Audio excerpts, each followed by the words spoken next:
വചനോദയം. ലൂക്കായുടെ വിശുദ്ധ സുവിശേഷം 2-ാം അധ്യായം 36 മുതൽ 40 വരെയുള്ള തിരുവചനങ്ങൾ. ഫനുവേലിന്റെ പുത്രിയും ആഷേർ വംശജയുമായ അന്ന എന്നൊരു പ്രവാചികയും അവിടെ ഉണ്ടായിരുന്നു. ഇവൾ കന്യകാപ്രായം മുതൽ 7 വർഷം ഭർത്താവിനോടൊത്ത് ജീവിച്ചു.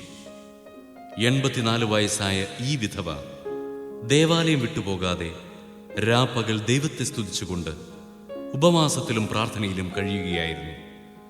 അവൾ അപ്പോൾ തന്നെ മുമ്പോട്ട് വന്ന് ദൈവത്തെ സ്തുതിക്കുകയും ജെറുസലേമിൽ രക്ഷ പ്രതീക്ഷിച്ചുകൊണ്ടിരുന്ന എല്ലാവരോടും ശിശുവിനെക്കുറിച്ച് സംസാരിക്കുകയും ചെയ്തു. കർത്താവിൻ്റെ നിയമപ്രകാരം എല്ലാം നിവർത്തിച്ച ശേഷം അവർ സ്വനഗരമായ ഗലീലയിലെ നസറത്തിലേക്ക് മടങ്ങി. ശിശു വളർന്നു ജ്ഞാനം നിറഞ്ഞു ശക്തനായി. ദൈവത്തിന്റെ കൃപ അവന്റെ മേലുണ്ടായിരുന്നു. വചന വിചിന്തനം.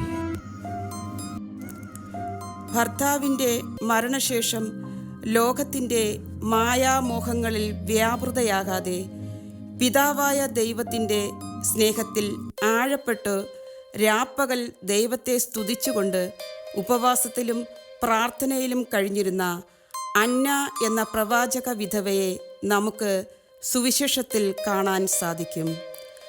അന്ന തൻ്റെ കന്യാപ്രായം മുതൽ 7 വർഷം വരെ മാത്രമേ ഭർത്താവിനൊപ്പം ജീവിച്ചുള്ളൂ.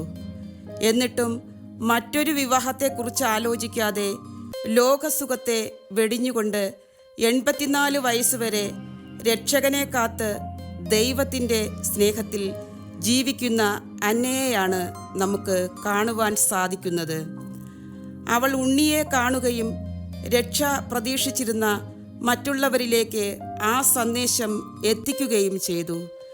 എന്നാൽ നമുക്ക് ഈ അനുഭവം ഉണ്ണിയുടെ ജനനത്തിൽ ലഭിച്ചുവോ?